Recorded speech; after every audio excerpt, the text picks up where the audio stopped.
Let's jump into some Norse mythology today. Sounds good. We're doing a deep dive into this mini quiz from Spiritual Seek. Oh, yeah.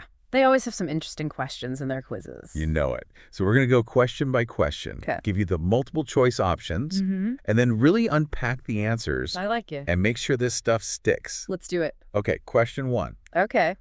What term refers to Norse poets and storytellers? Is it A, Valkyries, Okay. B, Skalds, or C, Bards? Picture those ancient storytellers. Okay, I got it. What comes to mind? All right, the answer is B, Skalds. Skalds. Yeah. Yes. Okay, so it's not... It's easy to think of them as like the Norse version of bards. Right, because we all know bards from like every fantasy story. Exactly. Every fantasy story has a bard. But skalds were like really ingrained in Norse society. They weren't just like these wandering minstrels. Yeah. They were like respected members of the community. Often attached to like a chieftain's court or something like that. So they had like a real important official role. Yeah, and their role was super crucial. Okay. Because the Norse relied heavily on oral tradition. Oh, right, because they didn't have... Exactly. There wasn't widespread writing. Okay. So the skalds were like the living memory of their people. They preserved history, mythology, laws. Wow. Even genealogies. All through poems and songs. That's amazing. So they weren't just like reciting these pretty verses. Yeah. They were like carrying... You were carrying the weight of their entire culture. That's a lot of pressure. It is. And you can see that reflected in like the complexity of skaldic poetry. Oh, really? Yeah, they use these things called kennings. Kennings? Yeah, they're like metaphorical phrases. Okay. To add layers of meaning and symbolism. Interesting. For example, instead of just saying sword, right, they might say the fire of battle. Oh, wow. I like that. Or the wave of Odin or something like that. That's so cool. Those kennings. It's like a puzzle within a poem. Yeah. Okay. On to question 2. Okay. What happened to pagan temples as Christianity spread through Scandinavia? Was it A, they were expanded and modernized? Okay. B, they were destroyed or repurposed into churches? Right. Or C, they were left alone? Imagine yourself like back then witnessing this cultural shift. Right. What would happen? So the correct answer is B. Okay. They were destroyed or repurposed into churches. So it was not a peaceful transition then? Not always. Not always. You have to understand like the existing power structures. Okay. Those who like embraced Christianity, they saw these temples as a threat. Okay. Right? Symbols of a belief system they wanted to suppress. Destroying them was a way to assert dominance and break with the past. Interesting. But then there's the repurposing. Yeah, that's a whole different... It's almost like a different strategy. Yeah. Was that more about easing the transition? It's possible. So like by converting temples into churches, they could use a familiar space to introduce the new religion. Yeah. It's a way of blending the old with the new. Yeah, like a merging. Maybe making the change feel less abrupt for some people. Okay, yeah, that makes sense. Yeah. Okay, time for question 3. All right. This one's for the bookworms out there. Okay. What's the name of that collection of Old Norse poems? Okay. Compiled around the 13th century. That's essentially our window into understanding Norse mythology today. Oh, okay. Is it A, the Prose Edda? Okay. B, the Poetic Edda? All right. Or C, the Saga of the Volsungs? Think carefully. I think I got it. What is that book? The answer is B, the Poetic Edda. The Poetic Edda. And it's important to note, without this collection, like, our understanding of Norse mythology would be so much poorer. Really? Yeah, it's like a treasure chest of poems and myths. So if I want to read about Thor and his hammer, or Loki and his mischief, the Poetic Edda is the place to go. Precisely. Okay. It contains some of the most important poems in Norse mythology. Give me some examples. Like the Voluspa, which is a prophecy of the world's end. Oh, wow. And the Havamal. Which are wisdom sayings attributed to Odin. Wow. Okay. And what about option A, the Prose Edda? The Prose Edda. Yeah. It's valuable in its own right. Okay. But it's more of a guide to skaldic poetry. Ah, okay. Written by Snorri Sturluson in the 13th century. Snorri Sturluson. Yeah, think of it as like a handbook. Okay. For understanding the complex language and metaphors. Okay, so like if I want to really understand those kennings, I got to go to the Prose Edda. Exactly. All right, that makes sense. Yeah. All right, so on to a more visual question. Okay. Question 4. What does Yggdrasil, the iconic tree, symbolize in Norse mythology? Big question. Is it A, destruction? Okay. B, the connection between worlds? All right. Or C, chaos? Close your eyes for a moment and picture that majestic tree. Yeah. What do you see? What do I see? Yeah. It's more than just a tree. It is. Okay. Yggdrasil is like a symbol of the entire cosmos. Right. The answer is B. Okay. The connection between worlds. The connection between worlds. Yeah, it's this giant ash tree that links all 9 realms. Ah, yes. The world tree. Yeah. I always picture this tree like with roots and branches stretching across different realms. Exactly. Almost like a cosmic map. Exactly. You got Asgard. Asgard. The realm of the gods. Midgard, our human world. Yep. Jotunheim, the land of the giants. The giants. And Helheim, the underworld. Helheim. All connected by Yggdrasil. Wow. It's a visual representation. It really is. Of the interconnectedness of everything. Yeah, it's not just about physical places. No. It's about different planes of existence. Right. Different realities all woven together. It speaks to a worldview where everything is linked. Wow. Where life and death, gods and humans, are all part of this grand interconnected tapestry. That's amazing. With Yggdrasil at the very center. Wow. Yeah. Okay, question 5 takes us to a very specific location. Okay.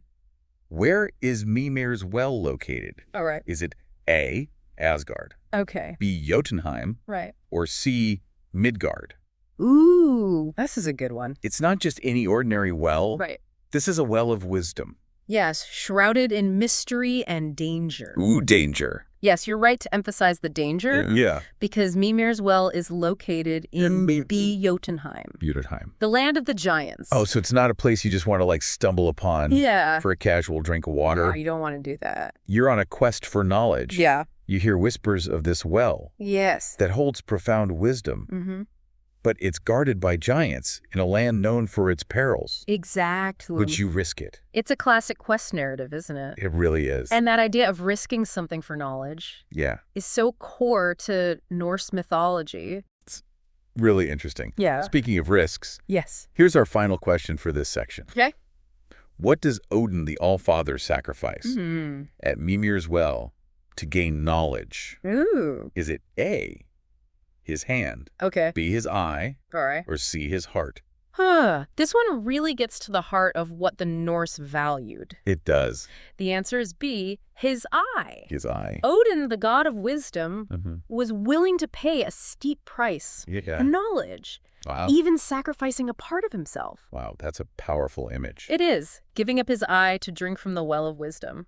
It's like he's saying, I'm willing to see the world differently. Exactly. Even if it means giving up a part of myself. And that ties back to the Skalds. Oh, yeah. They, too, were dedicated to preserving knowledge, though maybe not in such a dramatic fashion. Not quite as dramatic. But their role as storytellers was vital. Keeping that wisdom alive. Yeah, keeping the wisdom and traditions of their people alive. So you've got these gods seeking knowledge through trials and sacrifices. And then you've got the Skalds weaving those stories into poems. It's a beautiful cycle. Yeah, teaching lessons about life and death and the cosmos. And it speaks to the power of stories. Yeah. How they shape our understanding of the world. For sure. And connect us to something larger than ourselves. What sacrifices do we make in our pursuit of knowledge today?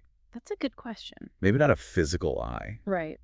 But our time or comfort. Yeah. Even some of our beliefs. What are we willing to give up? Yeah. To expand our understanding. To see the world in a new way. Yeah. This whole quiz has been a journey.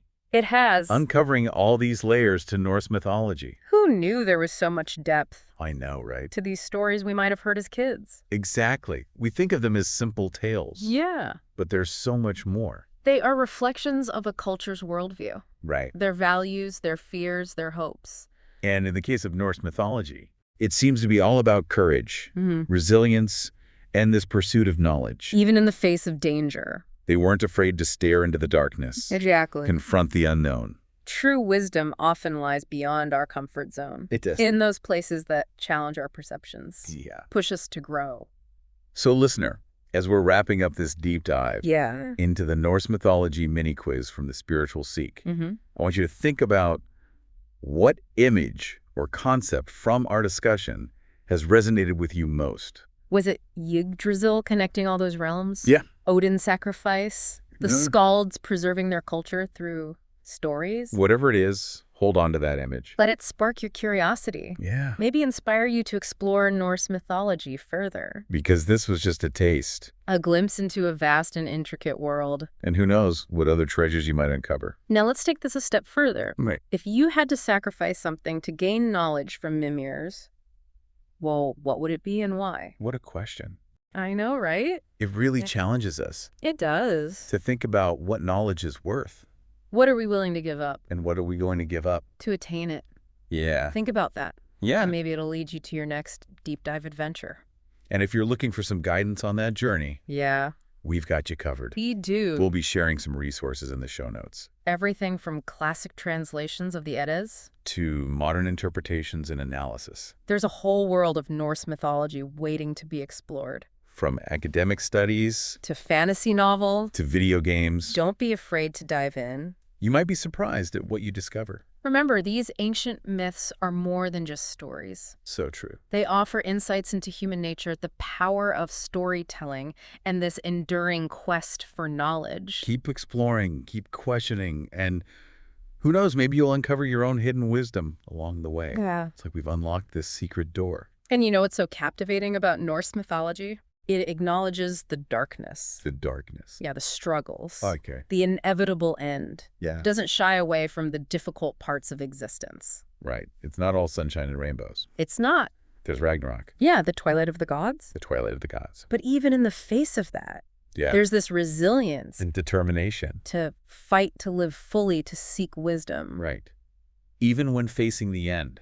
It's a reminder that even in a world where chaos and destruction are inevitable, there's still value in courage, in knowledge, in connection. Right. And those themes resonate with us today. They do, just as they did with the Norse centuries ago. Absolutely. So as we wrap up this deep dive into the Norse mythology mini quiz from the Spiritual Seek, remember, it's not just about the answers. It's about the journey. It's about those sparks of curiosity. Yeah, those aha moments. That make you want to delve deeper. Exactly. Let this be a starting point for your own exploration. Your own deep dive. Pick up a book, watch a documentary, listen to another podcast. There's so many ways to engage with these myths. And discover the wisdom they hold.